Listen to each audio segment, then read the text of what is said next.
સોમનાથ ખાતે ઉજવાઈ રહેલા સ્વાભિમાન પર્વ અન્વયે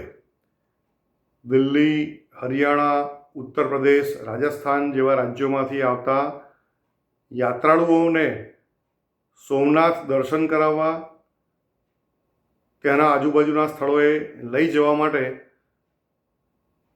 ગીર સોમનાથ જિલ્લાના શિક્ષકોના રૂટ સુપરવાઇઝર તરીકે, એટલે કે એક પ્રકારે કંડક્ટર તરીકેની કામગીરી કરવાના જે આજરોજ હુકમ થયા છે તેને અખિલ ભારતીય રાષ્ટ્રીય શૈક્ષિક મહાસંઘ સખત શબ્દોમાં વખોડી કાઢે છે, તેનો વિરોધ કરે છે. ભૂતકાળની અંદર પણ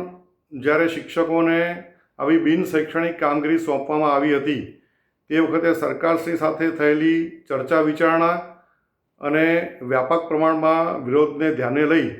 અને આવી જો કોઈપણ પ્રકારની કામગીરી સોંપવાની થતી હોય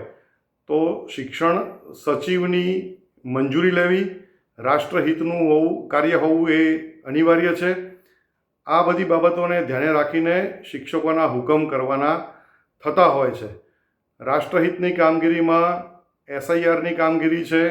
વર્તમાનમાં ચાલી રહેલી ચૂંટણીની કામગીરી છે. જે કામગીરી કરીને શિક્ષકો અત્યારે પરીક્ષાના કાર્યમાં જોડાયેલા છે, મૂલ્યાંકનની પ્રક્રિયા ચાલી રહેલી છે, શિક્ષકો દ્વારા વિદ્યાર્થીઓના પેપર ચકાસવામાં આવી રહ્યા છે, તેના રિઝલ્ટ બનાવવામાં આવી રહ્યા છે. એવા જ સમયે અને ચૂંટણીના ઓર્ડર હોય એ સમયે શિક્ષકોને 3 કે 4 દિવસે સવારે રેલવે સ્ટેશન પર યાત્રિકોને લેવા જવું, તે લોકોને ગણીને બસમાં બેસાડવા, બસની સ્વચ્છતા જોવી, યાત્રિકોને પાણી પ્રમાણમાં મળ્યું છે કે નથી મળ્યું, એમની સંખ્યા ગણવી, એમને યોગ્ય સ્થાને પહોંચાડવા, આવી કામગીરી જે એક પ્રકારે બસના કંડક્ટર કરતા હોય છે એવી કામગીરી સોંપવામાં આવી છે, તે યોગ્ય નથી. આજે અખિલ ભારતીય રાષ્ટ્રીય શૈક્ષિક મહાસંઘે બંને શિક્ષણ મંત્રીને પણ જણાવ્યું છે કે આ બાબતમાં તેઓ દરમિયાનગીરી કરી અને